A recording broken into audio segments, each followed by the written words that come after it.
Hey everyone, how you doing? This is Amon Green, Green Bay Packers all-time leading rusher, and you're watching Packers Total Access Live, your daily source for Packer content. Go Pack, go!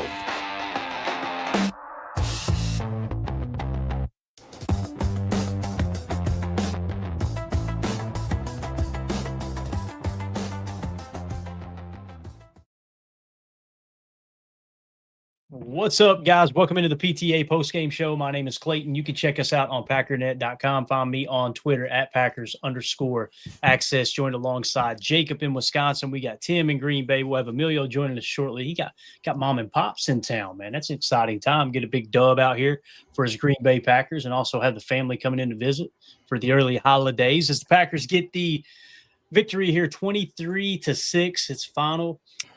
Getting the win over the Minnesota Vikings at Lambeau Field. Great environment there today, man. Just hearing it on TV, it seemed like everything kind of fell into place for the Packers. A little bit concerned about Jordan Love. I don't know how you guys feel. I'm worried that he's maybe a little more injured than we realized, seeing how he was handing the ball off with the opposite hand.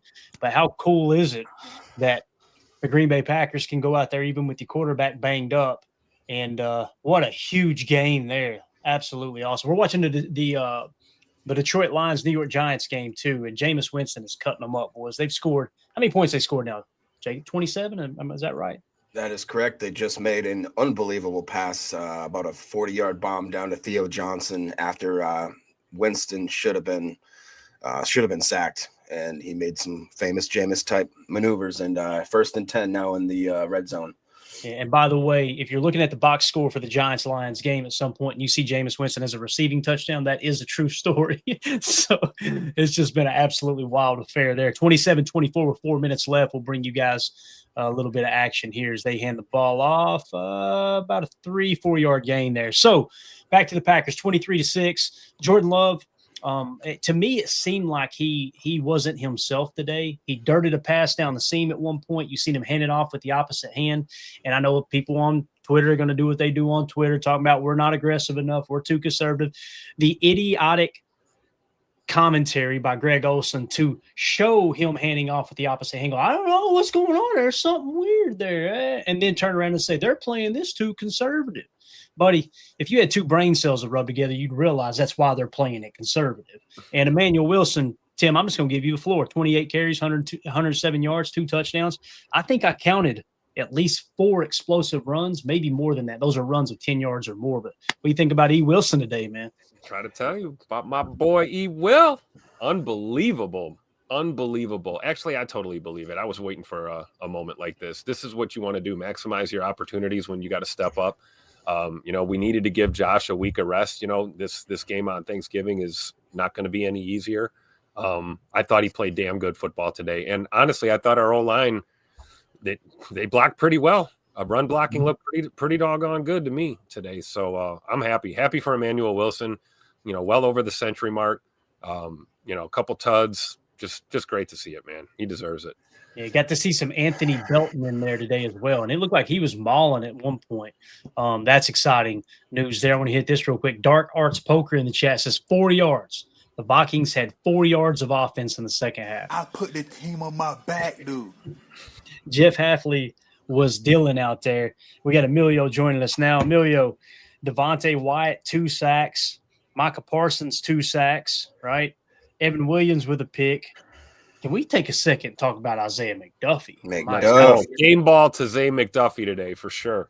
Bro, and obviously the interception, Rashan Gary getting back there, raking the arm, the ball going right to McDuffie. But McDuffie, man, Emilio, what do you think here? Just initial thoughts, and you can hit on any of that. Man, I'm just kind of scattershotting because this was a fun one to watch. You're muted, brother. Absolutely muted. Heck of a game from the team. They really were crushing it. I mean, I was just screaming. I hopped back in there. We were chatting it up middle of the game there, Clay. I was a little excited about Micah, man. Ran over the center. You set everybody up, and you saw how selfless it was. He ran over the center, and all he was doing was just sallying after he knew someone else got the sack. You know what I mean? So I love to see it. And I was like, man, McDuffie missed 1 or 2, maybe overjumped the gap on a couple of those first runs, and then dude just tore it up the rest of the game. I think he was really crushing it. I'm glad he stepped up. and really filled those shoes. Hopper was playing well. Bull, I thought, was playing well. Evan, I feel like our secondary. Wyatt kind of clip key there. Hope he's all right. But besides that, it was one heck of a game. Yeah, Keyshawn runs into Devontae White on the sideline. He just laid down. He was like, God almighty, what did I do? That's a wall. Yeah, that was a bad idea. Yeah, and that's why you always see the officials and the coaches telling everybody, get back, right? It's never – I'm always like, shut up, ref, you dirtbag, right? Mm-hmm. And then when your player gets hurt, Tim, I'm over here going, get back. What are we doing, guys? So we got the Giants here. Are they going for it on 4th and goal? Jacob, is that what we're seeing here, sir? It looks like they might be. There is a line that seems to be getting attended to, possibly an injury, but it looks as if they are keeping the Giants offense on the field. Looks like a 4th and goal from around the 4 or 5 yard line. Yeah, so the Giants are leading 27-24. If you guys aren't watching this game, they've got the ball down inside the 5. I don't know how you guys feel about that situation. I can understand taking the 3 and forcing the Lions to score, but also if you don't get it here, if you score, obviously the game's probably close to being over. If you don't get it, they're pinned back deep. Talk to us, Jacob. They got 10 seconds left on the play clock. 4th and goal from the 6 in a shotgun formation. Jameis Winston takes the snap, drops back. He's potting the ball. He tosses it over. Oh, and it just is out of the hands of Theo Johnson. It's going to be turned over on downs. Jacob.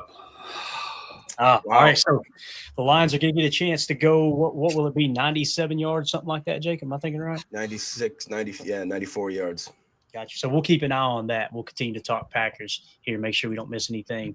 That's going on. So a couple notes for me. Let's go around the horn with this. Morgan and Belton rotated at right guard, it sounded like. I thought the running game obviously looked pretty darn good. We kind of bullied the Vikings up front all day long. Once you seen that Jordan wasn't his self, it's like, okay, let's just press into the run. Let's start to, play the game that's in front of us here. So did Keyshawn Nixon have an interception, guys? Am I thinking right? I have that wrote down. I had that wrote down wrong. Nixon didn't. I don't believe so. Evan and McDuffie that had it. Yeah. Okay, gotcha. Okay, so obviously Nixon had the lead. Oh, it's an injury is what I got there. He only had 13 snaps. Right, so that I had it written down INJ and it looked like INT. Gotcha. We're from Kentucky, we don't write well. But yeah, so the injury there, that's kind of a note, obviously. Jordan Love reading the blitz, man.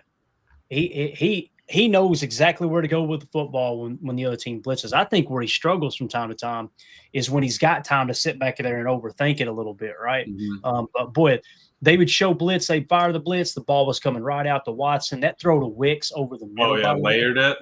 Yeah, beautiful. Shout out Jacob Morley. That'll be the Jordan Love sicko throw of the week, right? So, and also, we'll go around the horn with this. Did you guys see the up-tempo, right? Oh, come on. We've been talking about it for the last 2 weeks. Want to see that, right? Here it is. We got it. So let's go around the horn with that information. Yeah, I was Jacob. I know you were happy about the up tempo, but I mean, that's all you get a play going. All right, let's hurry up to the line. You catch them off guard. Maybe they can't get into their blitz packages. You can kind of catch them on their heels. You get a big explosive play. Let's hurry up. Let's try to get on it. And yeah, you just kind of see the offense was humming a little bit more when they were under tempo. Don't you think, Jacob? Yeah, I agree. I loved your comment, by the way. We won't share that with the class here today, but I did like the up-tempo offense. I got to tell you, it is unbelievable right now. If you were to walk into any Facebook chat or Twitter, there are people calling for Matt LaFleur's job, saying that calling right now, and I can't even believe it. I posted a couple of things just being like, y'all are just, I'm sorry, but you're stupid. You're just stupid. If you think that we're up by 3 scores, and they're like, why are we playing the Colts so conservative? Because we want to run out the clock, dummy. Mm-hmm. That's what we do when you have 3-score lead and you have an injured quarterback that could possibly, It was just because Greg Olsen said something, Jacob. It's just because Olsen's like, I don't know why he was being so. Blind leading the blind. Greg Olsen, stick to your rap game because it's just as impressive as your stupid play calling and analysis. You are an absolute joke, and it shows your bias every time you sit there with your dumb face. I'm so done pulling punches on these idiots. It's ridiculous, but yeah, it's unbelievable. I seen it too, Jacob. Facebook. I made the mistake of logging on to Facebook, and all of a sudden, all the Packer pages popped up, and it was just Matt LaFleur bashing the entire time. It was unbelievable, man. Unbelievable. And I'll tell you who does believe in Matt LaFleur. Look at him and QB1 right here walking off the field together. right? Yes, sir. Telling you, they are lockstep, man. This is Dominique Yates' tweet he put out here. Packers win 23-6, but just wanted to show that.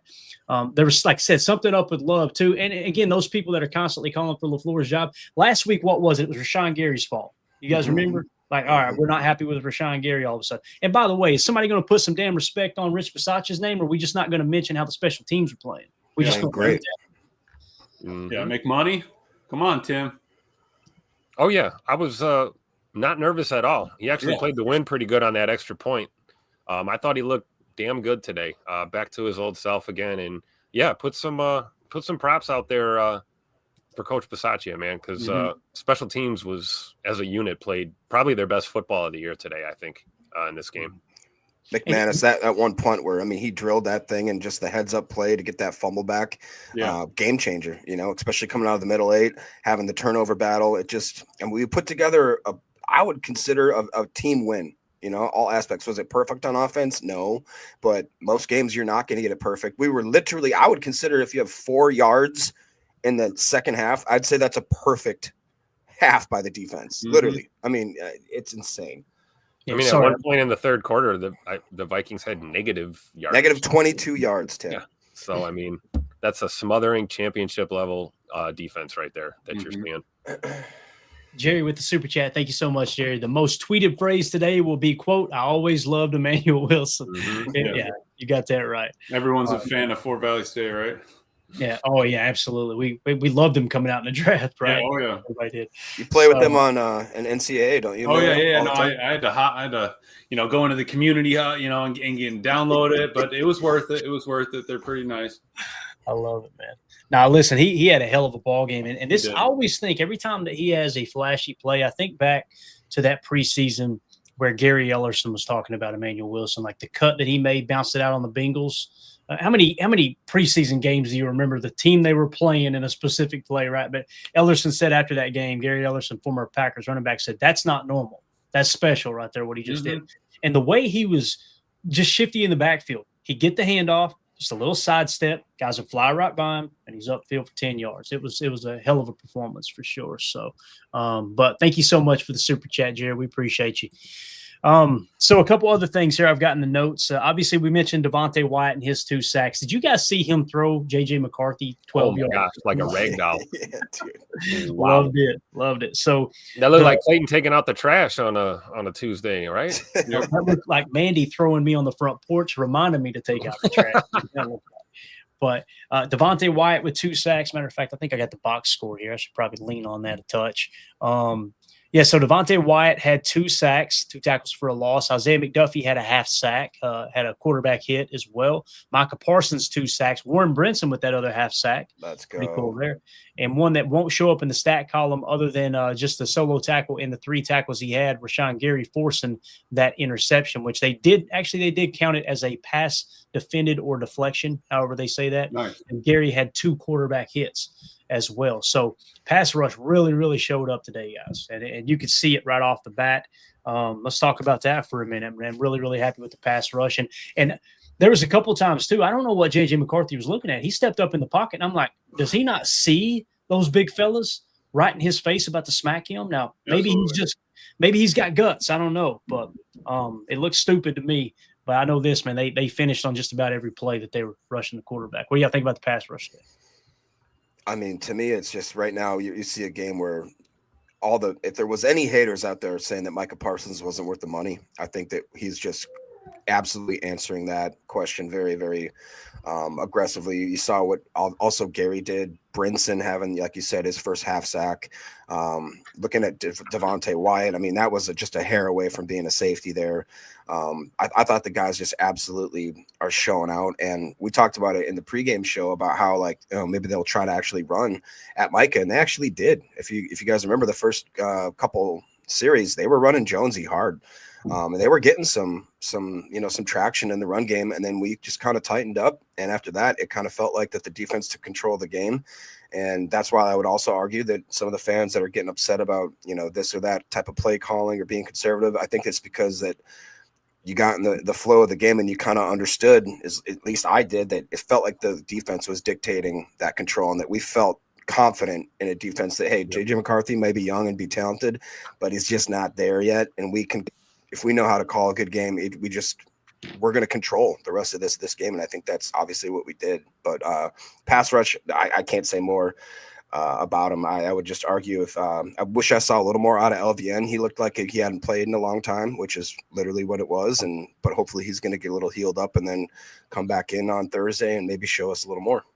Yeah, you can see him. It was good to see him back on the field, even though what did he have?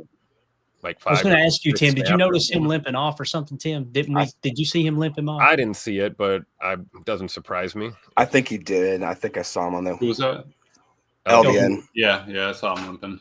I don't see him with any stats whatsoever. Do you guys see that? I'm on 6 snaps on PFF. Yeah. Kingsley and Igbari, boys. Yeah. Played another damn good game for us today. Yep. We keep talking about it. You talk about that pass rush. I mean, we can talk a lot of trash about JJ McCarthy all we want. But at the end of the day, I mean, MVP level quarterback play would have had difficulty dealing with that Green Bay pass rush today.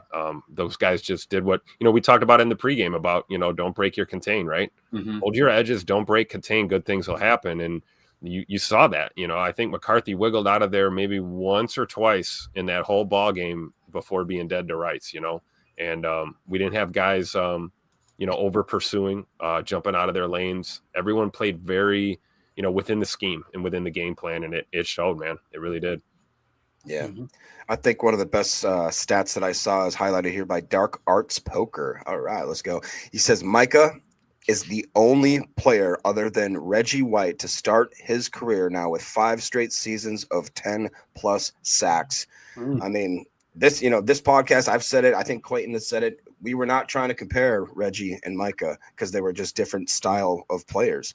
But when you start to get into this rare air of these types of stats, I'm going to eat my words humbly and take a big old slice of humble pie. I mean, they are playing at a level which is unbelievable. And you saw they're triple teaming the bruh. You know what I'm saying? They're throwing.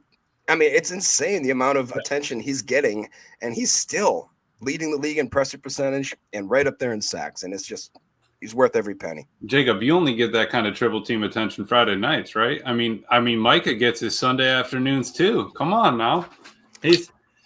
To be fair, they all weigh about the same. They're pretty hefty on this. Oh, boy. Yeah, I mean, Micah really was turning it up, dude.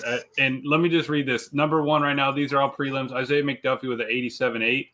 I'm just going to go through the top 10. X would be 2nd. Warren Brinson 3rd. Javon Bullard 4th. Edrin Cooper and Evan Williams tied for 5th. Micah 7th. Kingsley Enagbare 8th. Tyron Hopper 9th. And Rashan Gary 10th. Rashawn's grade ends at a 63.4, so 87 to a 63.4. I'm happy with the D. Micah also played 40 snaps out of 44. Wow, that's how many snaps did Hopper play, Emilio? Hopper had 18.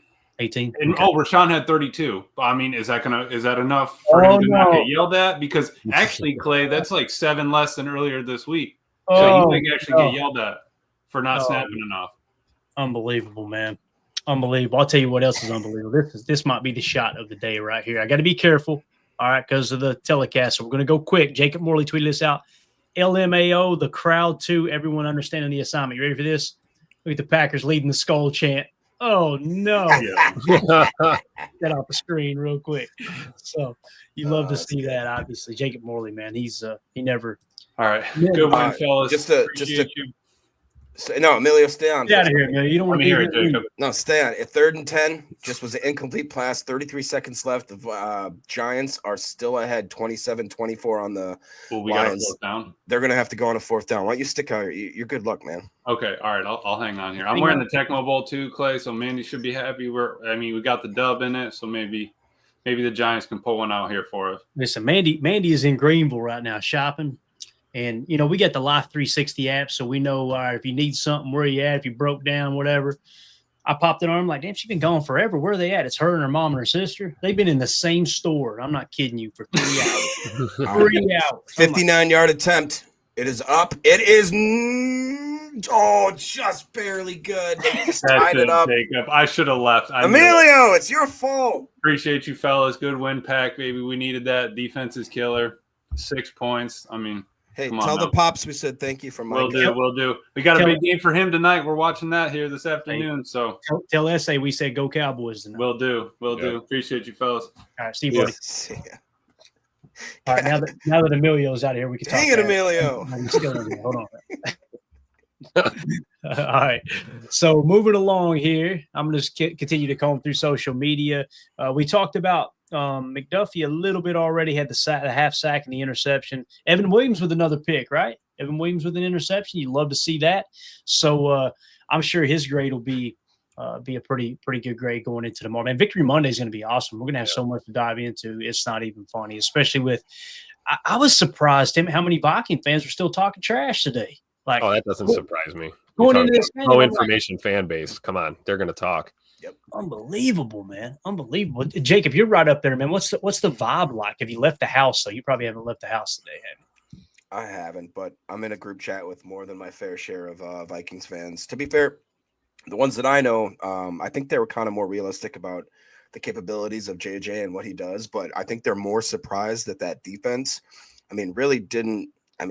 Yeah, they had some pressure in certain situations and all that kind of stuff, but it just felt like that even though, if you want to call our play calling, quote unquote, conservative, it just seemed like that we were in control. And it felt like that Brian Flores, as much as he tried to get pressure, it just didn't seem to phase us. You did talk about how they switched out Belton and Morgan, which, I don't quite care for that kind of stuff, but just because I want those guys to get into a groove, and then if you keep swapping them in and out, it just feels like you're asking for trouble.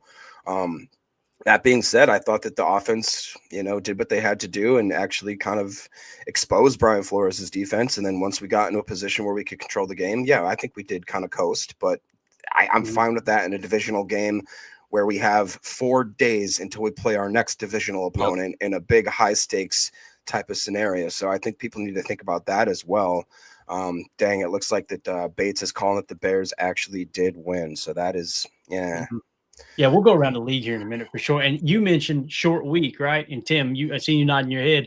It's like, why try to empty the clip? You've got a 3-score lead. Let's get Jordan out of there. Something's obviously wrong with him and his health. He's a little banged up from that injury last week.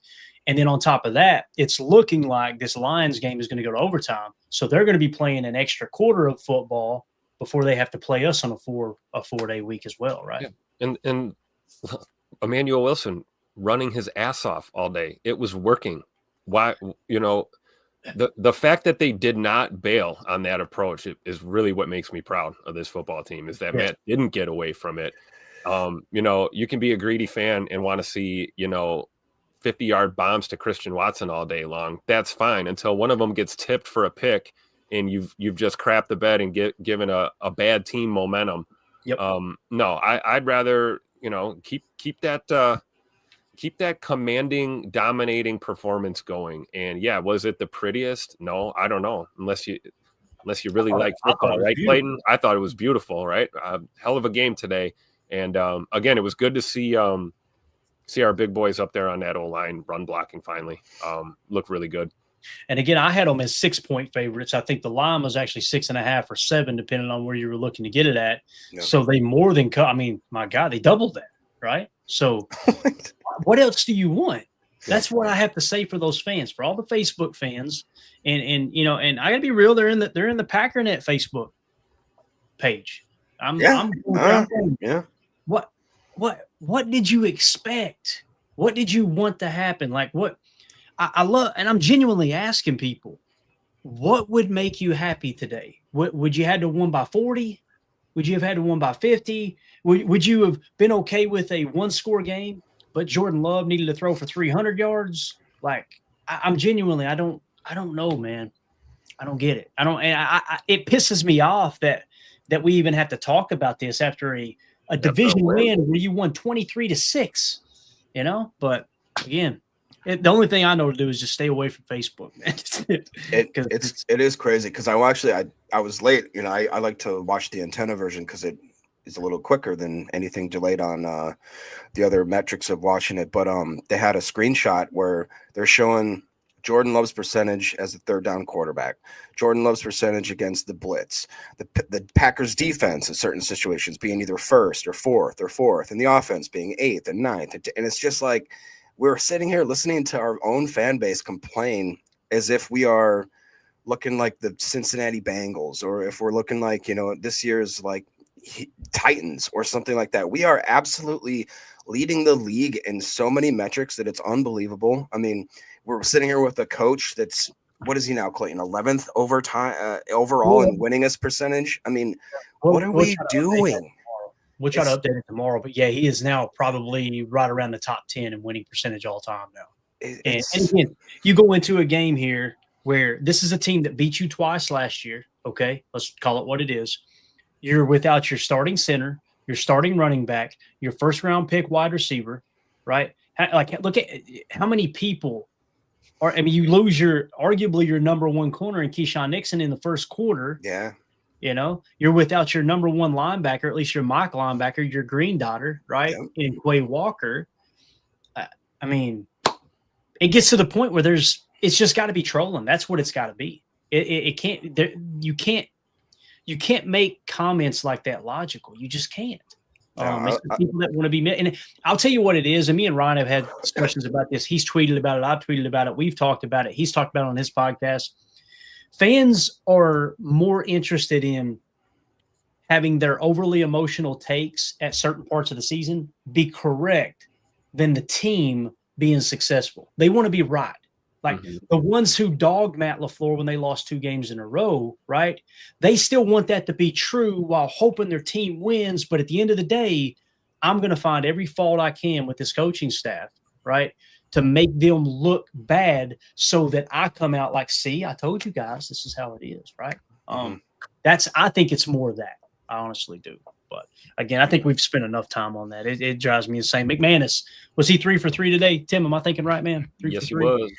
So he looked healthy to me. And there's some pressure coming off the edge, still nothing getting blocked. But the fact that you're staring that pressure in the face and kicking field goals through it, a long of 40. He was 3 for 3 on his field goals. He was 2 for 2 on extra points. Calm wind, no wind at Lambeau Field today. It was calm in terms of wind, right? So he accounted for 11 of those points today. So McMoney is back, as Mitchell's mommy said. Amen. So that's something you're going to need down the stretch here, obviously. Those are the main notes I have. Let's go to the box score, unless you guys got – let's go around the horn once. Is there anything you guys want to talk about specifically before we get into the box score? Anything that's on the forefront of your mind right now?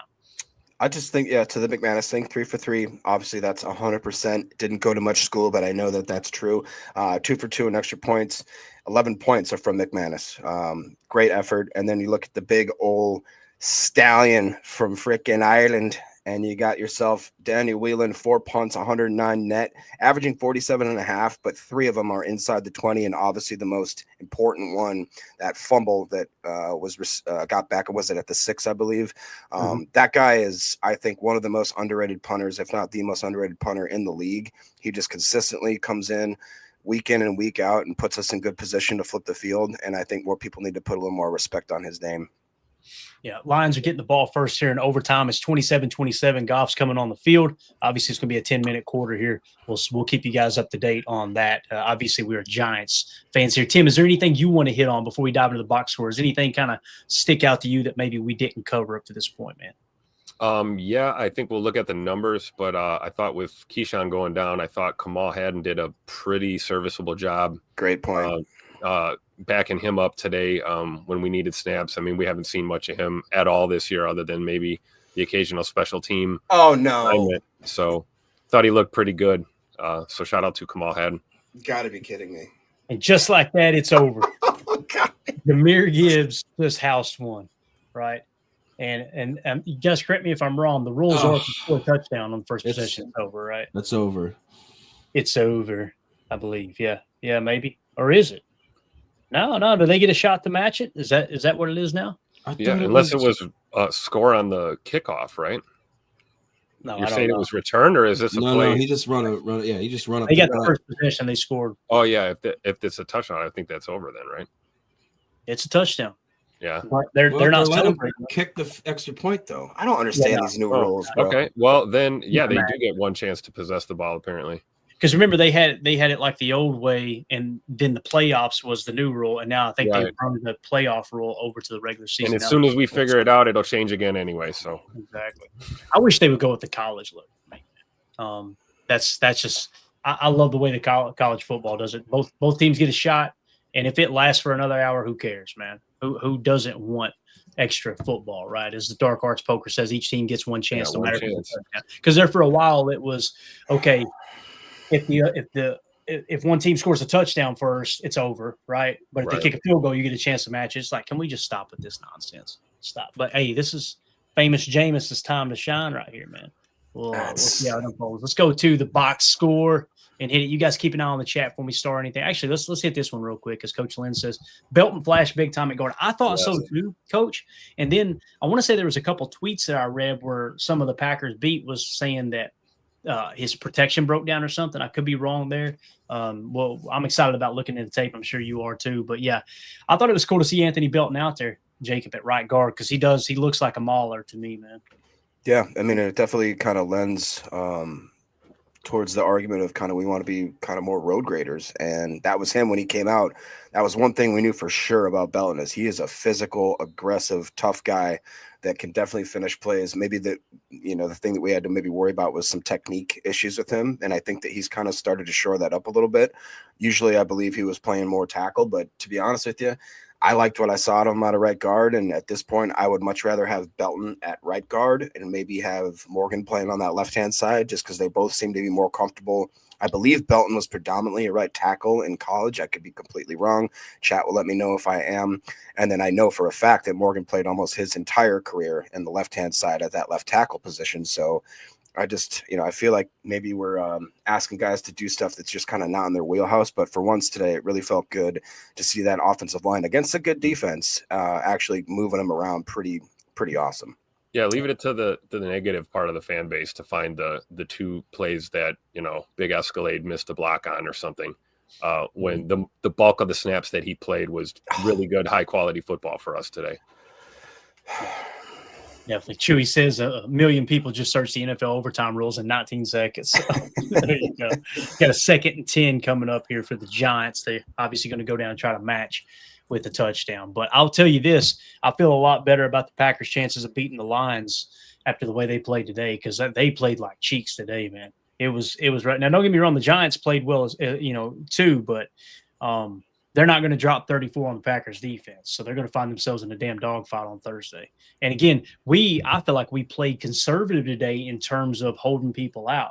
You probably could have put Jaden Reed out there. You probably could have put Josh Jacobs out there, right? Hell, we put LVN out there. He started limping a little bit. You get his ass off the field real quick, right? Thinking the Thursday, I'm sure. So I kind of feel like too that Matt LaFleur could tell early on, all right, we are definitely the better team here today. Let's lean on them a little bit and just get this dub here. So let's go to the box score real quick.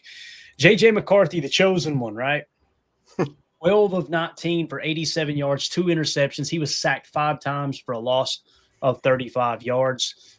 Jordan Love, you could tell something wasn't right. And again, I don't want to put words in your all's mouth. Did you guys see it the same way with him? Because it just felt like he wasn't comfortable. Like there was, like it might have been that shoulder bothering. And if you guys are wondering what I'm talking about, last week against the Giants, where he lowered his shoulder and took that blow to the shoulder, went in. I guess he had to get some kind of shot in the blue tent and came back out, played a lot better. This game, it looked like it was bothering him. I don't know. I think I noticed it in the second quarter is when I first noticed it. Yeah, and down the stretch too, you really, as we leaned into the run, you could see some of those handoffs looked a little unorthodox, which honestly that makes me nervous. That's when you have a botched exchange or you get a fumble in the backfield.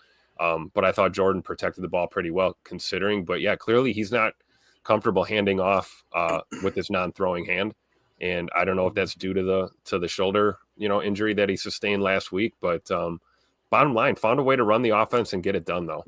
And you got to respect the guy that's going to grit through it and go out there.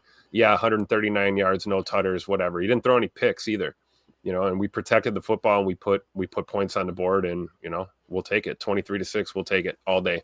Yeah, absolutely. Real quick, 4th and 10 is upcoming right now. 19 seconds on the play clock. Famous Jameis is in the shotgun with it looks like a spread formation. He is going to take the snap. He moves up in the pocket, scrambling to the left-hand side. He's calling for, and he's going to run for it and get the first down. There is a flag on the field, though. Of course there is. Could be in the secondary, though, so that may look like that they get a little second chance here. All right. Keep an eye on it. Go ahead, Jacob. Yeah, sorry, no, just about Jordan Love. I did agree that he maybe looked a little just unlike himself, especially with the handoff stuff like Tim talked about. Also, if you guys remember, it looked like they did a design run though, where he kind of curled out left and then cut inside and then immediately slid when he sensed any sort of pressure, which I would understand, if he has. But I just feel like that it would be odd for them to call a design run if he is dealing with any kind of injury, if that makes sense. So I don't know. It looked like a read option, and once he got out to the flat and realized the flat was taken away, he just tried to save himself, I guess. Right? Yeah. They did give them the first down, by the way, so they are still in this. Awesome. Here we go. Jameis under center. Ace nasty set 12 look. Gonna fake it, play fake, back to pass, fading away, throws. What a throw and catch. Dude, that's Theo. He likes that. Theo Johnson is a guy I was talking about the weeks prior. He's showing to be a decent tight end here. Yeah, young dude, right? Did he come? Yep. Is he a rookie this year? Am I thinking right, Jake? I thought he was a second-year player, but I think it was one of those guys that me and Tim kind of late-round draft pick type guy that kind of showed some spurts here and there, but yeah, I think I got it right here. Theo Johnson was not this past draft, but the one before. Yeah, we had him lit up green, and he was the fourth best tight end in the draft. So there you go. Good stuff. All right, here we go. Jameis under center, little I formation. I'm going to hand it off. Little stretch run to the right. Good blocking on the outside. Going to pick up about 5 yards. So Giants aren't going down without a fight here. Boys, keep them. Take it to the last. Take it to 1 second left in overtime. Wear them down for us for Thursday night, man. Nick McSwain says, Love seemed fine to me. His play style didn't change at all except for handing off. I seen it totally different, Nick. When he dirted that seam pass where it looked like Wicks was kind of sitting open, the way that ball came out and everything, the way it's like he couldn't torque his body the way he wanted to. I'm excited to go look at the tape. I could be wrong there. But to me, he looked like he was off down the seam. But some of those out routes early, he looked like he was spot on. Here we go. Jameis back to pass. Play. Going to hand it off. And they're going to pick up about 4 yards. We're looking at about a 3rd and 2 here for the New York Giants. The Lions lead in overtime 34-27. So the Giants have to go down, score a touchdown, and get an extra point to keep this thing going. Or they can go for 2 and try to go for the win if they do get in the end zone. So number one Packer fan says Jordan Love is playing different for sure. That's what I thought. I'm not saying I'm right and anybody else is wrong. It's just, to me, it looked like he was a little it just didn't look like himself today. And with that being said, he still protected the football, right? 14-21, 139 yards passing, no touchdowns, but no interceptions. He was sacked one time for a loss of 4, and that might have aggravated it too with the sack. But and isn't that funny that the certain percentage of the fan base that wants to sit here and say you're too conservative when we're up by 3 scores? And maybe Matt LaFleur, I don't know, maybe he knows a little more than we do, sitting on our couch eating our chicken nuggies and all that. I would just argue that if he knows that we're going into a very aggressive and important divisional game in 4 days, that hey, we seem to have this game under control. Maybe I shouldn't put Love in any sort of position where he has to overextend his body, his capabilities, or anything like that. It to me is just mind-boggling that we have to have this conversation. Explains why Malik came into the game when he did, right? We got there. We got what we needed to do, and you trust QB2 to go out there and do what he did, which was move the ball, get a couple first downs. Yeah, definitely. Nick in the chat says, "Don't hate on my nuggies." All right, those Dino bots. Dino nuggies are the best, bro. Yeah, we know it. All right, here we go. So, unfortunately, they took a delay of game like a bunch of morons here, right? So that's going to back them up a little bit, I believe, or maybe they got a timeout for it. 3rd and 2. Yeah, they must have got a timeout. Oh, is this a keeper? Nope. He's going to dump it off. Jameis picks up the first down in the flat here. So we got a 1st and 10. Tim, Jameis Winston marching on this Detroit Lions defense. I thought they were supposed to be a top 10 defense this year, my sir. I like it. Maybe that explains why they didn't take the field goal and they decided to go for it down there, because they've had some success. And, we've already handled the Lions once. Granted, it was in the opener. These teams are going to be different going into this game on Thursday, but I'm with you, Clayton. I think the Detroit Lions, at least from that side of the ball, they're as vulnerable as they have been in the last couple of years. So, should have a good chance on Turkey Day to get that dub. Play action pass out of the gun. Smoke screen just picks up about 2 yards. We're looking at a 2nd and 8 here for the New York Giants as they're trying to score in overtime. 5 minutes and 44 seconds left in that overtime period. I don't know, man. Jameis always looks like he's having fun, but he looks dog-ass tired right now too, boys. He looks like he's breathing heavy, don't he, Jacob? He does, but, man, he's been playing his butt off. And we talked about it many, many times that he's one of those guys that even though the Giants, as far as their season is concerned, there's not much going on there. But as far as trying to play for their new head coach, their interim head coach, and play for that backup quarterback, if any guy could get him to play, it's a guy like Jameis. They just sailed one a little bit far. It's going to be a 3rd and 7. Heck, Kentucky's finest, Wan'Dale Robinson, wide open on the He corner. had him open. Oh. Pax Scooby in the chat says the only complaint I had about LaFleur was killing the clock in those 2 losses rather than being conservative. I agree with that. I felt like we were being too aggressive in some of those situations and also going for it on 4th down. And I logged on to Twitter and everybody else was saying the opposite. So, I'm with you on that, Pax, for sure, man. All right, here we go. 3rd down coming up, 3rd and 7. What? Giants in the gun. We got a bunch nasty split to the right. They're going to hand it off on a little draw play, going to pick up about 4 yards, try to make it 4th and manageable. You're looking at about 4th and 5, maybe a 4th and 6, something like that. So, 4th and 5 coming up here for the Giants. Lions lead 34-27. Is there a Marsh's Wan'Dale? It looked like Wan'Dale Robinson coming back onto the field. That seems to be their number 1 receiver there for the Lions. All right, let's see what happens here. You want me to call it? I got you, man. I got you right here. 4th and 5. Jameis at the line. In the gun set, we're going sidecar left, bunch, nasty split to the right again. Work at corner again. It was there just a second ago. A little hard count. Ball snap. Jameis back to throw. Jacob already told you what happened. He is sacked, and that's the ball game. So the Lions escape with a victory there. Aiden Hutchinson gets the sack there at the end. Lions are going to win 34-27. This one's got to hurt the Lions a little bit, though, boys. You go out there and you give up 27 points at home to the New York Giants. That's a tough one there. And all those Lions fans that were making fun of the Packers last week for only winning by 7 points, all of a sudden they only won by 7 points at home, and you allowed them to run up and down the field on you all day, too. Yeah. So, Clayton, could you look at that? I don't know if you can still see the replay, but isn't that the quote-unquote definition of a drop tackle when you just grab your body and don't have any sort of connection with the ground and just swing him down? let me see if I can go back. So he grabs him. That's a hip drop. You know what I'm saying? Like if they just called that tackling. And I hate that. I hate that call. If I could do away with it, I wouldn't. But that's what Doug's saying. Hip drop. Yep. I feel like what they've done is they put emphasis on it last year, and this year they're coming back off of it, right? Which hopefully they continue to do that, because I hate that rule. I hate it.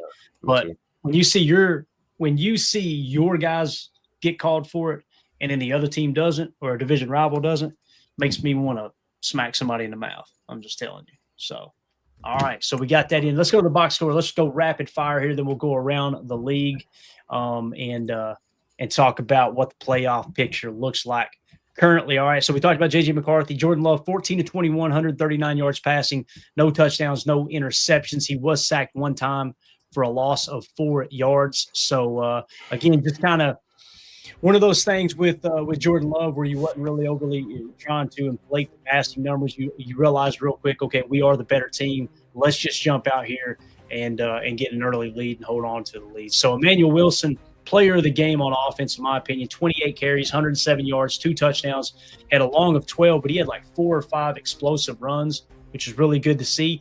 How about our boy Chris Brooks, 8 carries, 21 yards, protecting the football, had a long of 10, right? Jordan Love, 3 carries, 15 yards with a long of 13. And that's so basically as a team, 42 carries, 146 yards rushing, 2 touchdowns with a long of 13. When you rush for 146, Tim, and the long is 13, you were pretty damn efficient running the football just consistently all day long. Absolutely. And I also think that Emanuel Wilson and Chris Brooks also look good in the intermediate passing game too. We saw a couple swing passes, them looking good, keeping the ball running forward. So really proud of our running backs, man. It's awesome. I mean, Josh Jacobs has got to be feeling a lot better now about taking that extra week of rest, right? Knowing that the boys went out there and handled business. There were times in the run game it looked like we didn't miss a beat just because of the way they were playing. Yeah, for sure. And again, we had the Packers as 6-point favorites in this game, according to the PTA line. I might try to do that every week, just kind of give what we think the line would be between the two teams, or with the matchup, like coming up with the Lions on Thursday night. Receiving wise, Christian Watson leading the way, 7 targets, 5 catches, 49 yards. Dontavion Wicks, 4 targets, 2 catches, 32 yards. I know at least one, maybe 2 of those, maybe both of those were third down. I think both of them did convert for first downs, as he had obviously a long of 18 and only 2 catches for 32 yards, averaging, what would that be, roughly 16 yards a catch. And then you had Romeo Doubs, 3 targets, 2 catches, 23 yards. Emanuel Wilson caught both targets out of the backfield, one in which they had the T flexed out and he ended up getting the first down, if I remember correctly, or at least a good gain there on first down.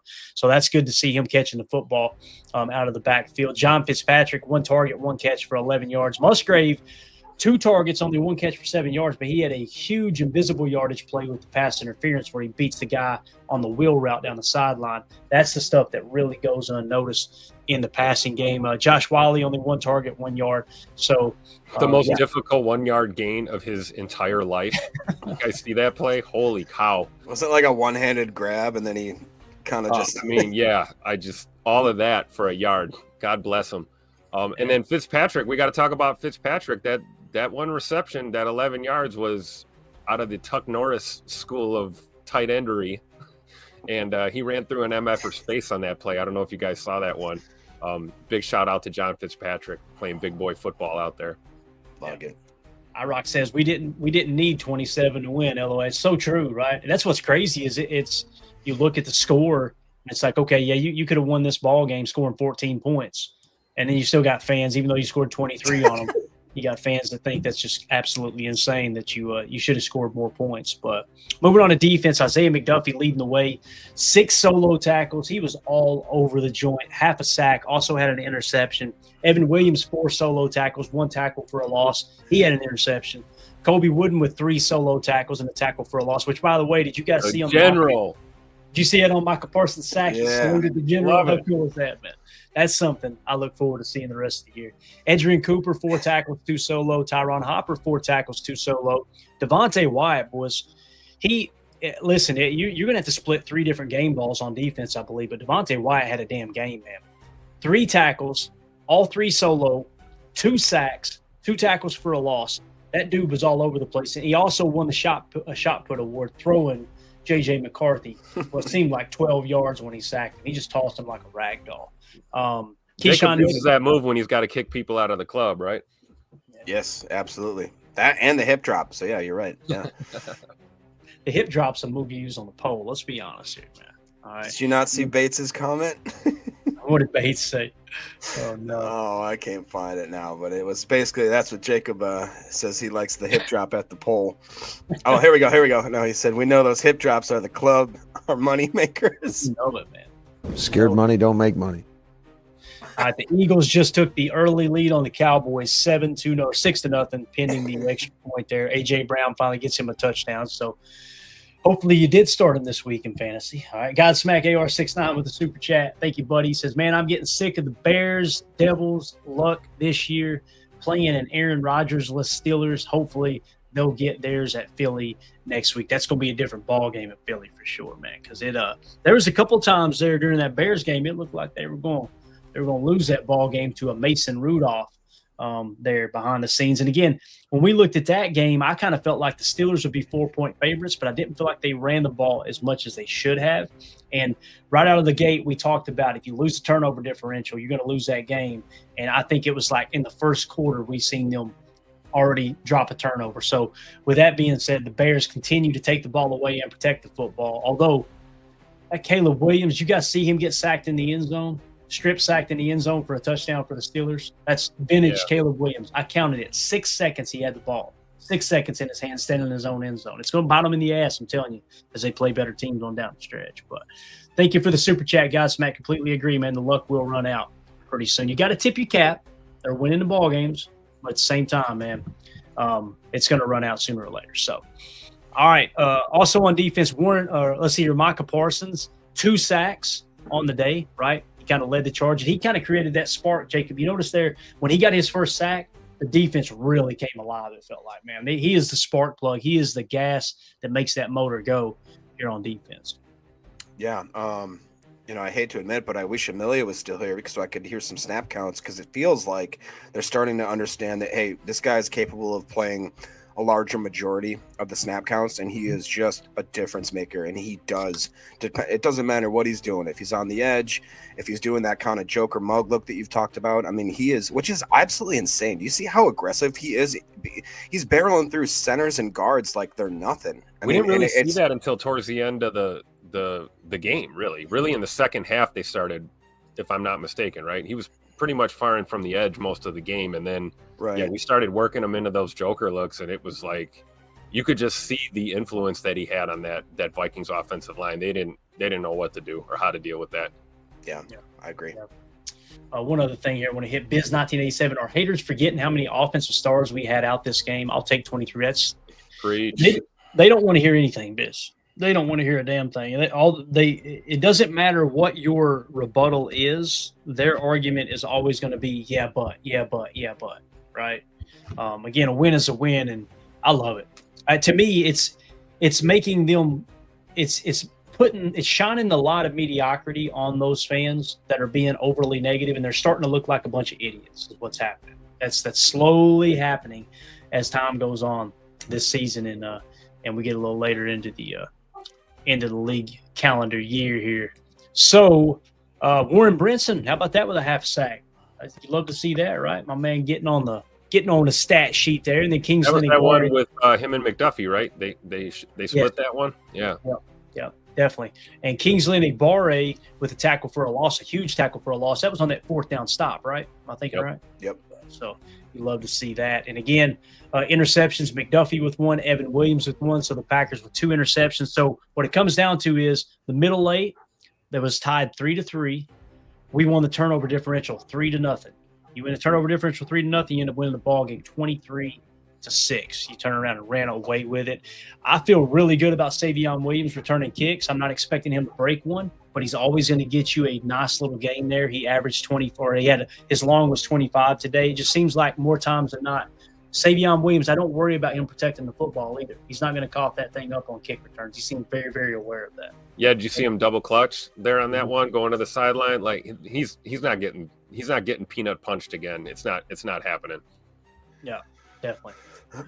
Romeo Dobbs too. Did y'all see him field that punt like this? I don't know about.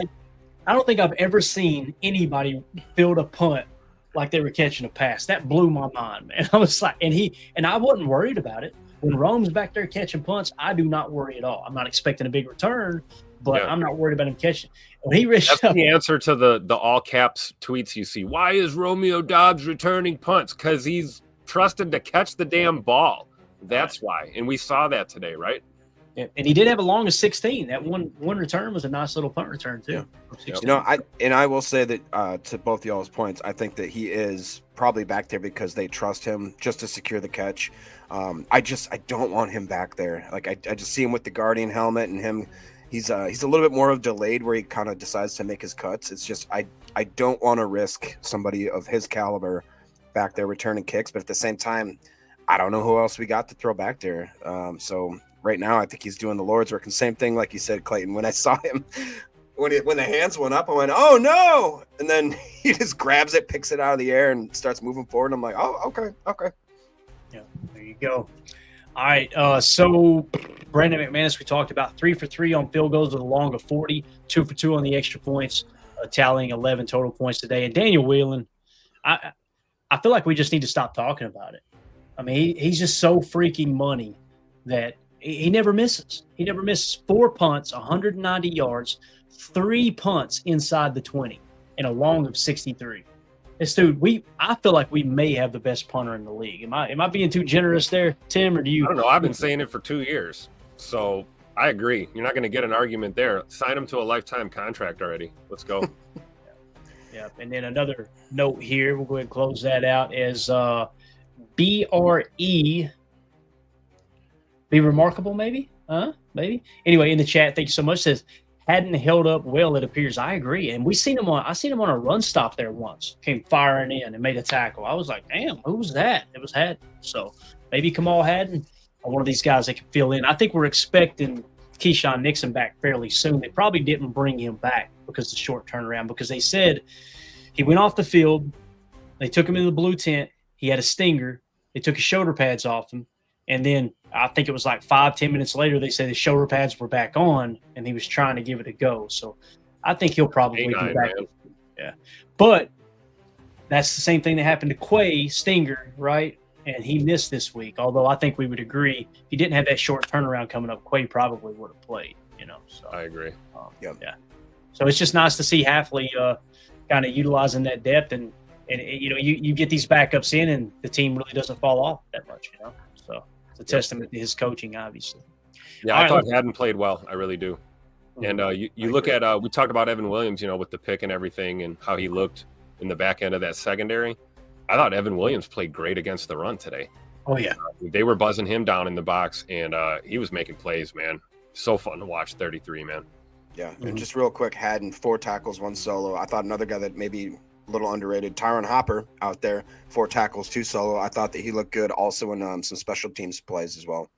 Got it. Yeah. Got it. You guys would take a quick second, hit that like button for us, hit subscribe, click the bell icon so you're notified when we go live. Especially hit that like button. That lets the YouTube algorithm know that this how many people are watching the live stream here. I know sometimes people forget. I forget all the time when I'm watching live stream. It helps more than just take a quick second, smash that like button. Nick McSwain in the chat says no Reed versus Lions either, huh? I think Reed will be back. That's what I'm expecting. How do you guys feel? Do you think we don't get Jaden Reed back for the Lions game this week, or do y'all think he's good to go? Because I feel like he's on pace to return for Thanksgiving, or else they wouldn't have practiced him the other day. I think they wanted to kind of see, all right, let's get out there and test it a little bit. And I think we'll find out real quick coming up on the next practice here, which they'll probably won't practice tomorrow, I wouldn't imagine, right? Even though it's a short week and they kind of get these guys rested up for Thursday. It's probably going to be one of those low preparation weeks to try to let everybody heal up a bit. But what do y'all think? You think we'll see Jaden Reed on Thursday against the Lions on Thanksgiving? I don't know. I'm not a doctor. That's kind of my vibe right now. Like, because I want to agree with you 100%, but I also know it's the 21-day window, right? So they could hold him out and we get him back for Chicago, which, I'm sure Bird would love that. Come back against the Bears. He's from Chicago. He'd love to beat that team again. But here's another scenario, right? Do we want him back out there too soon and then have a setback that, maybe takes us to a point where he's, not available to us? So I don't know. I'm kind of on the fence, Clay. My gut's telling me he's probably good to go, but I don't know if they're going to put him out there or not. Got it. Jacob, what do you think? You think Reed will be back Thursday? I'm kind of with Tim. I'm dipping the toe in, but I'm not fully sure if I want to dive in. It's hard to say that this week felt like almost a trap game, as if we were looking ahead to the next week, being it was a divisional game against one of our most hated opponents. But it just seems like we are trying to kind of put some bubble wrap on a couple of really key players that we just say, all right, if we can get through this week, we can give them just another 4 days to get themselves healthy and really start maybe leaning into that back end of the season, which we talked about it in the pregame show, that I thought they had the strongest strength of schedule going forward. They confirmed that on the announcement multiple times, that yes, the Packers do have the strongest strength of schedule going forward, and we're going to have, I believe, what's like 5 out of our 7 games are division opponents, including this last one. So it's going to be tough. It's going to be rough, and it's going to be black and blue type old school football. So if we have a chance to maybe just get these guys a little more healthy going in, I would take that opportunity. I think I feel a little more comfortable with the wide receiver room than maybe other kind of components. Like, I understand why we would sit Quay, why if we need to maybe sit Keyshawn or something like that. But I want him back. I think that he is an absolute difference maker and could be a reason why people think the offense is quote unquote sputtering, just because we don't have some of the continuity that we have had with a guy like Bird. Yeah. Chris the Casual in with the super chat. Thank you so much, Chris. He says O-line best game of the year by far, way to grind. I agree. I thought they played really, really well. Yeah, I like that. Especially leaning into the run a little bit. And I noticed a couple more outside runs with Emanuel Wilson, right? That's something that remember we talked about that during the week, Tim. It's like, okay, when you really take a step back and look at how you've changed the way you're blocking and your running scheme for Josh Jacobs' style going inside duo, right? And then Emanuel Wilson was here before we brought in Josh Jacobs, where we were still running a lot of wide zone boot looks. Lo and behold, you get a couple stretch plays out of the gate. And it seemed to really put the defense on their heels to where they can't tee off on the inside run. And they've really got to respect and honor the outside run. And once again, talking about when you face a 34 front and they're going two gap, a lot harder to run between the tackles. Let's try to bounce that thing out a little bit. You've seen Emanuel Wilson do that a couple times. Yep. And then you did see him find success up the middle too on occasion as well, because that's what you want, right? A balanced rushing attack. You don't want them to be able to key in on a gap assignment every time and know where you're going. And the fact that that one he had with the spin move was great. He came up, I don't know if that was A or B gap towards the end of the game, and he's stopped dead to right, spins off, and it's 11-yard gain. I don't know how you teach that type of athleticism and ability, man, but it's fun to watch E. Wilson run the ball, man. And a lot like Josh Jacobs, he keeps those feet moving after contact. We always talk about, the best backs doing that, and that's how you turn these, plays that look like you're stopped, and it turns into a positive game because you refuse to, stop your momentum. And Emanuel Wilson does it as good as I've seen a lot of guys do it in the NFL for sure. Yeah. Doug in the chat says Hopper had a nice game, went belt to ass on a weave fence tackle too. Hopper looked good. He looked quick too. Did you guys feel like that when he ran the running back down from behind? You could see Hopper was like, okay, this dude, he's kind of got Edgerrin Cooper, Quay Walker speed, He looked good in some of the coverage looks too. I don't know. Like we have to go back. I haven't watched all 22 yet, obviously, but we'll do preparation on a short week, right, Clay? Do a little film study. But I thought he looked good in some of the coverage looks too, which was great. What'd you think of Hopper, Jacob? Yeah, I agree with that completely. I'm trying to watch the whole kind of, like Tim said, you can't watch the all 22. I wish you could. But I'm trying to kind of keep my eye on as many different players as I can. And every time I saw, he's 59, right? If I'm not mistaken. Yeah. It just seemed like that every time I focused on him, Hopper, you'd be like, oh man, that was pretty solid play right there. And I'm just excited that we may have another guy that's an upcoming linebacker in that room. And again, I don't think we can say just more about how McDuffie is kind of being a leader for that group right now. When you don't have Quay, when you have a young guy like Hopper coming in with limited experience, it's just awesome to see him kind of setting the tone. And that whole group just did amazing. I will say one thing. I do miss Eric Wilson. That guy still looks good. He seems like he's playing hell of games now. I wish we would have still kept him, even if it was just for special teams assets. But all in all, I think that our defense is just playing out of their freaking mind right now. Yeah. Boy, oh boy, the Cowboys almost blocked the punt. They may have gotten called for roughing the kicker. There's nothing worse than seeing a gunner on a punt block team. I think they may have. No, I don't know if they picked it up or not.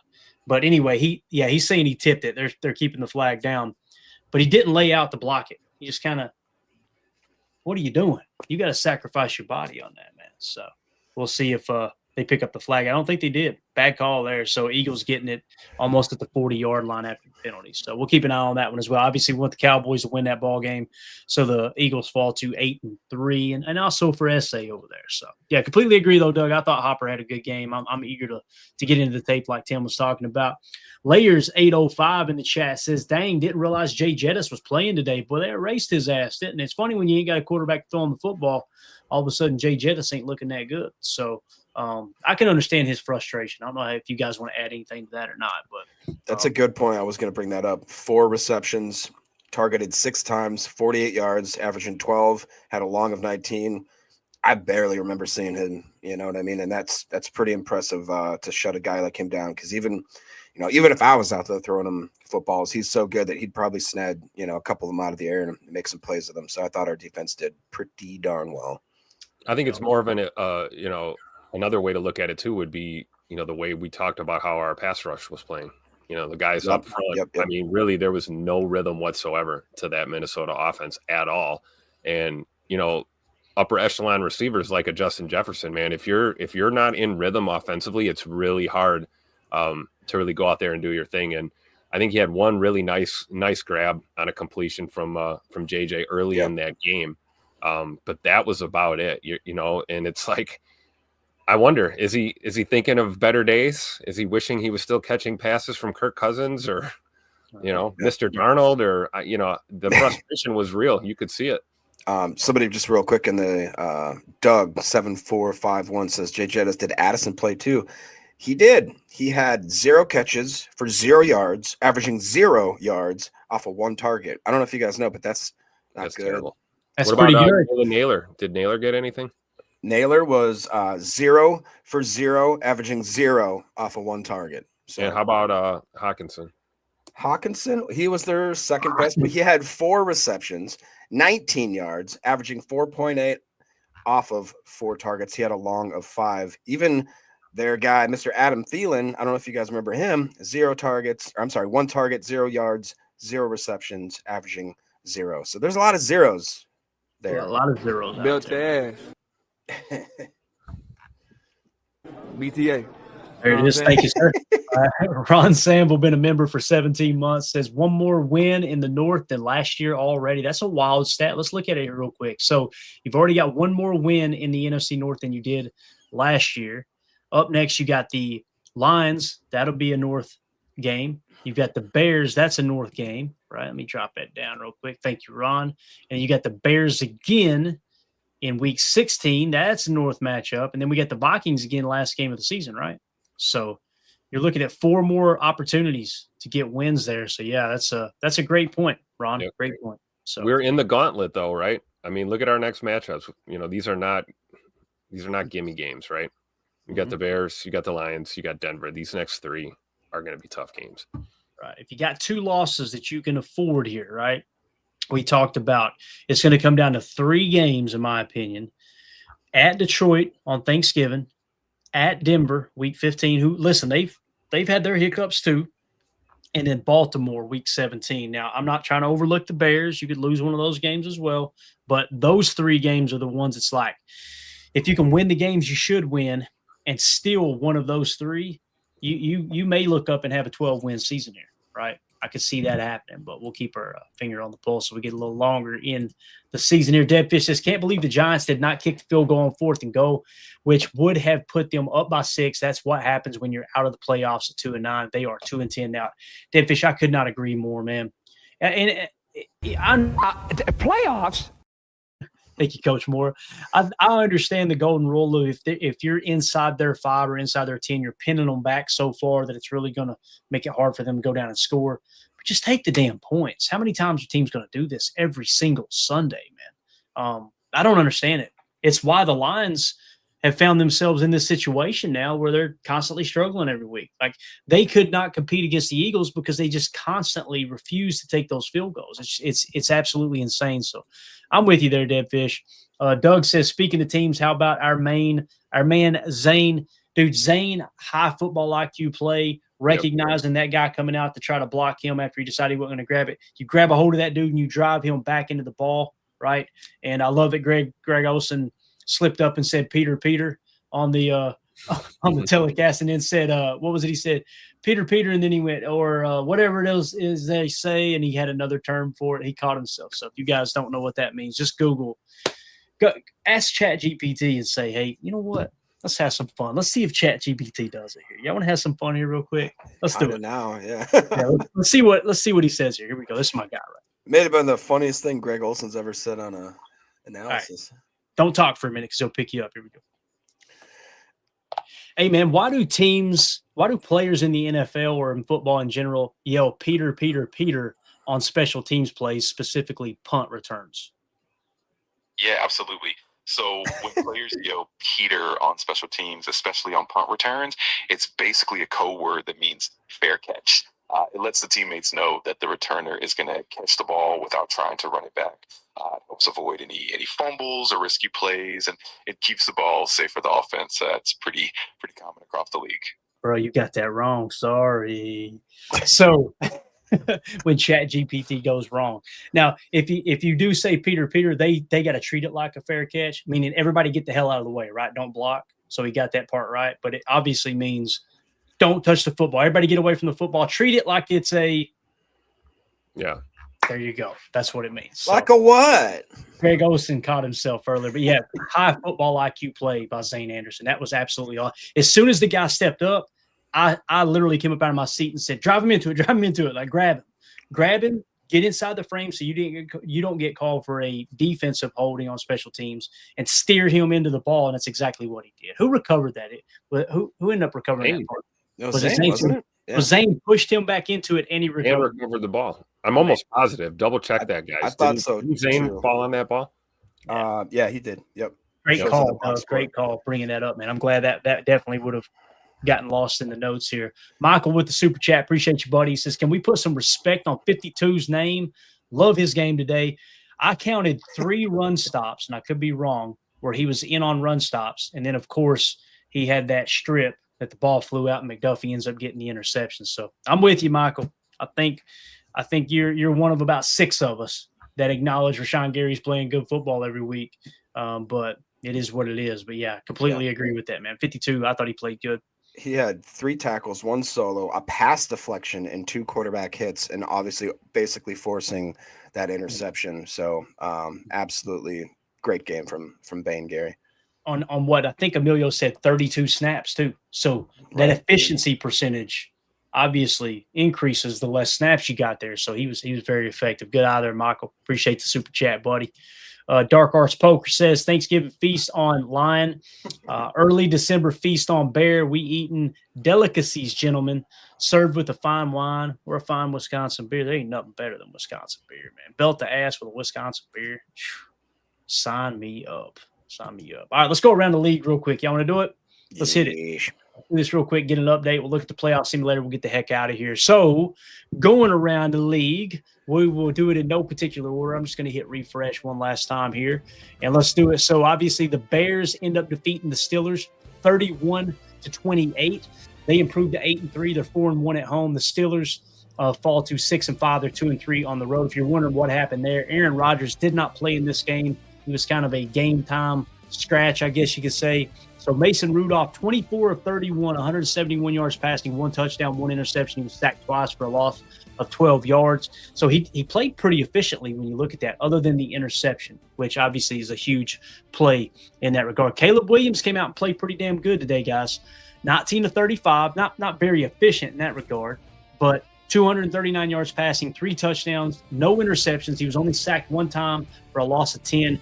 It was when he was sacked in the end zone, and that gave the Pittsburgh Steelers 7 points. So obviously without that defensive touchdown, they would have only scored 21 points. They ran the ball fairly effective. The Bears did 25 carries for 99 yards and a touchdown. DJ Moore was their leading receiver, 5 catches for 64 yards. So again, when you're looking at the turnovers here, it looks like the Bears had an interception and the Pittsburgh Steelers did not. In terms of fumbles, looking for that stat, if we could find it, do not see it. So maybe there were no fumbles.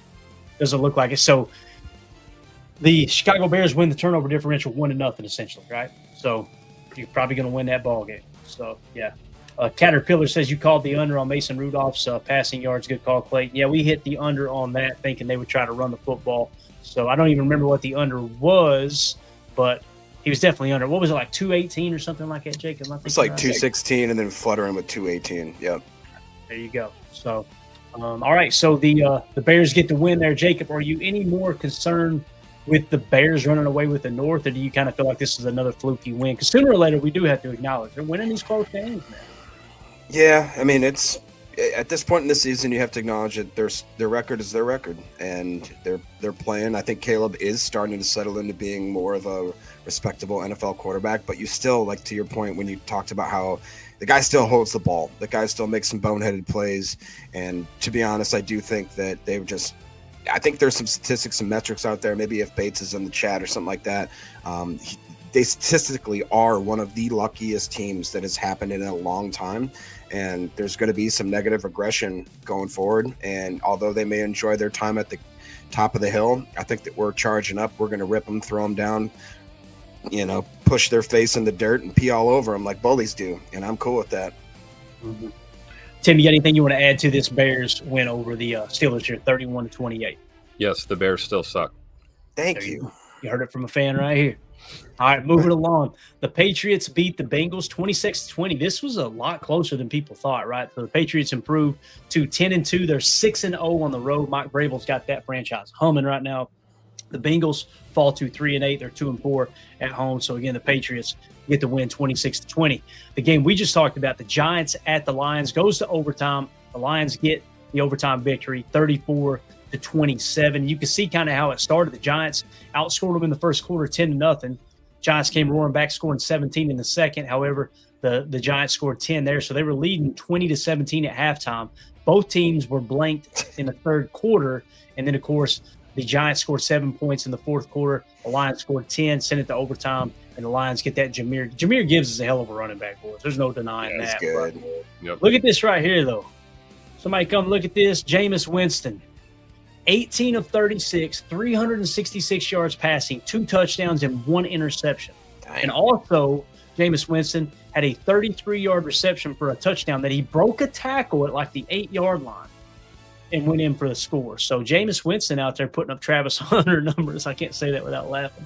But so 366 yards passed, and you know Jordan Love want to heal up Thursday and go out there and hum that tater around. Jared Goff, 28 of 42, 279 yards passing, 2 touchdowns, 1 interception. He was sacked 3 times for a loss of 22 yards. But Jameer Gibbs was just too much to handle today, boys. 15 carries, 219 yards rushing with 2 touchdowns. Good He Lord. went absolutely off today. Let's see. You've got the receiving stats here. Amon-Ra St. Brown, 9 catches, 149 yards and a touchdown with a long of 30. He was targeted 13 times. Jameer Gibbs was targeted 12 times, and he had 11 catches for 45 yards and a touchdown. Jeez. So total yards for Jameer Gibbs, if you had him on your fantasy team this week, wow. What was that, 260 total yards? Am I looking at the numbers right, guys? That's insane. It'd be 264, right? Yeah. And Yeah. if you're in a PPR league, that's going to be even more insane because you add another basically 11 points onto that, and that he's going to win you your matchup just on a single performance like that. So you talk about Tuesday players going into Thursday, Tim. Amon-Ra St. Brown and Jameer Gibbs. Got to know where those guys are at all times on Thursday. Yeah, and we got to be damn good against the run, right? You know, Yep. we got to play the run well because Gibbs will light you up. And if that starts happening, then, you know, it's a chain reaction, right? Then they're going to be able to target, you know, St. Brown. And, you know, they've got a couple other receivers. What's the rookie? Tesla? Isaac Tesla. Yeah, Today he only had a target with no catches, Tim. But I know what you mean, man. He's looked pretty good this year. yeah, there's Love that targets. guy. There's targets there. So, yeah, if you can be as stout as you can against, you know, a guy like Jameer Gibbs in the run, you know, maybe we can keep him under 200 yards. That would be nice. And see how it goes. But I think it starts there against this Lions team. Because if you take that away, or not take it away, if you keep that as, you know, as well under control as you possibly can, it's going to make it a little harder for Mr. Goff to operate against us. So we'll see what the approach is. Yeah, definitely. And so update, Mandy is still in that store. That's unbelievable, man. That girl. Mandy's still in the store. Either that or she dropped her phone. And in case you were wondering, Clayton, Gibbs finished with 50 fantasy points, which is almost unheard of. That's what Bates says here. 55.40 points in PTA fantasy. Yeah, it depends on your metrics, but anything over that's just insane. Whose team is he on in our fantasy league? I don't know. I don't want to know. I know it wasn't against me this week. I hope. Well, you know it ain't on your team, right? I know it's not on my team. All right, so there you go. Defensively, Aiden Hutchinson had that sack there at the end. Jack Campbell, 5 solo tackles. Amik Robertson, 7 solo tackles. Had a hell of a ball game there. Aiden Hutchinson also had 2 tackles for a loss. So Aiden Hutchinson continue to be a stellar defender for sure. In terms of turnover differential, I just want to see how that stat laid out there. They may have tied. Yep, 1-1 in turnover differential. So my guess is that the Lions may have won the middle eight. It could have been one of those funky games too, where you win one of those 2 and still lose the ball game. That happens from time to time. So just more times than not, it does. So obviously the Vikings dropped to the Packers here 23-6. We've covered it pretty extensively. The Seahawks improved to 8-3 over the Titans with a 30-24 victory. Man, they didn't run away with that one like people thought they were going to. So they squeaked by. and get the 6-point victory over the worst team in the league there. And then you got the Chiefs beating the Colts. I know 8fam's happy tonight. His Chiefs beat the Colts 23-20. So the Colts fall to 8-3. The Chiefs improved to 6-5. Don't look now. Chiefs going to try to make a run at the playoffs. Color me shocked. All right, and then you got the Ravens beating the Jets 23-10 as well. No surprise there. So let's switch gears now and go to the playoff machine. This is what we've been waiting for here, gents. Let's see the updated playoff look here. Playoffs? As we come down the stretch here in Week 12. Let's hit refresh real quick. Bang. So as it sits right now, if the playoffs started today in the AFC, the Patriots would be the number 1 seed.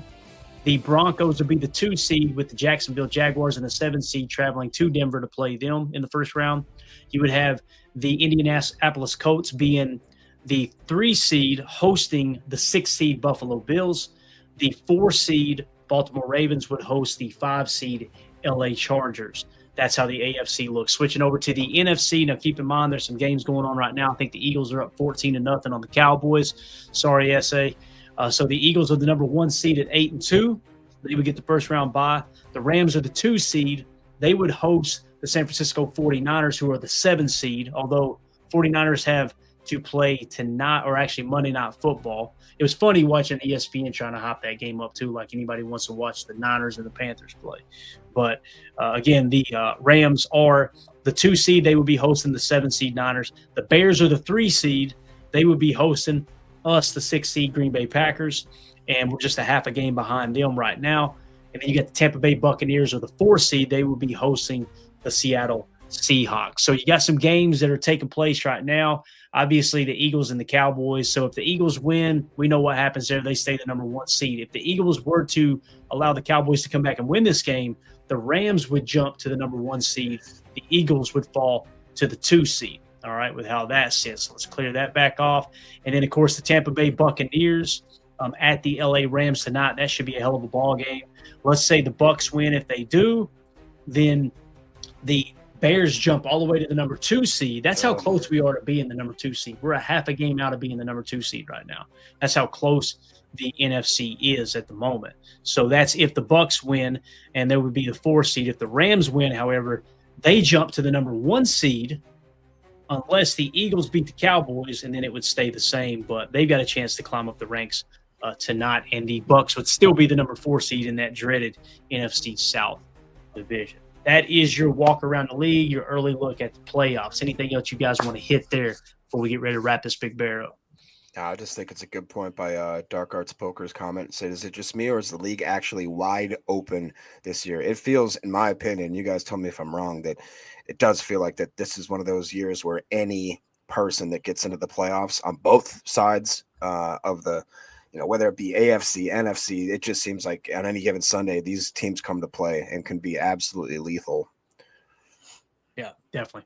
Tim, you got anything else you want to add, man? I agree with what Dark Arts says here, man. Is it just me or the league actually wide open this year? I think most of the time it's wide open. This year it seems closer than it's ever been. Yeah, I agree. Definitely some big changes, obviously, on the AFC side, especially, right? We're seeing Indy. Indy, Denver, few new faces there. New England playing like the reincarnation of Tom Brady as their quarterback or something right now. And it's certainly shaping up to be interesting as we start to kind of, get a view of what the playoff picture is starting to shape up as. Obviously, there's a lot of ball left. But it does feel like regardless of where you're going to end up seated, if you get in the dance, I feel like any of these teams can be competitive down the stretch. So it is kind of wide open in that sense, right? It's the beautiful thing about our game, right? Once the playoffs start, it's win or go home, man. Love it. Yeah. Absolutely. All right. Jacob, you got anything else before we wrap up, man? Anything at all? Any other marked chats in? I think we're caught up, right? Got all the super chats in? Yeah, we're good there. We should be caught up. Good game, great win. Wish that we could all just as a fan base just enjoy it. It seems like that for whatever reason a certain portion won't, but we always stay glass half full. I'm very happy with this win. I think it was a very quality win, especially some of the things and some of the people we had to maybe, like I said, put in bubble wrap and just be a little more cognizant of the way that we're going forward, knowing that we're going to play another really pivotal game going into Thanksgiving. I don't know about you guys, but there is nothing more exciting to me. I think it may be my favorite day of the year on a Thanksgiving day. It usually means that I get to deer hunt in the morning, get to my grandpa's house around noon, start watching football. We get the feast, we get the family, we get the friends, and usually it means the Packers will win. And I think that this year is going to be no different. I don't know about you, Tim, but I'm feeling pretty good about Thursday. Me too. And I feel like, we can't overlook Detroit. And I don't think anyone is, but I don't think anyone here is scared of Detroit anymore at all. I'm definitely feeling good about our chances going into this game, especially considering, the personnel that we may or may not get back for this one, including two valuable weapons in, Josh Jacobs and Jaden Reed possibly being back in the fold, gives us really good chances. So I'm looking forward to Thursday too. Short week though, it's going to be tough. It's going to be a lot of do it on your own, right? Make sure you're watching film. Make sure you're doing what you got to do to rehab and get ready, because before you know it, it's going to be walk through and we're on a plane going to the Motor City. So go Pack, go baby! Turkey Day victory. Let's get it. Absolutely. United Bates with the traditional super chat, $23.06. Obviously tweeting that or super chat. I said retweeting. I said quote tweeting. I was looking at a tweet off to the side. So Bates super chatting the score 23-6 as the Packers get the victory here over the Minnesota Vikings. One last thing before we get out of here. Thank you so much, Bates. You're always too generous, buddy. We appreciate you. So this is one of the recibos we had. Vikings report tweeted out, we're going to beat Green Bay by 2 scores and really confuse the fan base, aren't we? So I just quote tweeted it. Says still confused? Nope. So there will be recibos aplenty tomorrow morning. We'll be going live for PTA Victory Monday. We'll see what time that happens, but it's nice getting this early game in, man. It's still daylight outside. We're good to go. So we will see y'all for Victory Monday tomorrow. I'll go ahead and start diving into the tape as soon as it's available. And it'll be just an extension of the celebration tomorrow, the victory over the Minnesota Vikings. Shout out to all the super chats. Miss Jerry, Godsmack, Chris the Casual Win, Ron Sample being a member for 7 months, and our buddy Michael Diesel Train with the super chat. And of course, United Bates always coming through in the clutch with the big dono there too. So we're out of here, guys. Everybody enjoy this afternoon slate of games here. Let's go root for the Cowboys, as weird as that sounds, right? And then, of course, we'll sit back and watch that Rams game this evening. Everybody have a wonderful evening. The Packers get the win 23-6. We'll see y'all tomorrow morning. Peter. Victory Monday. His uncle's name's Peter. That's why he's saying it. Bye. There we go. Nice. Bye, guys.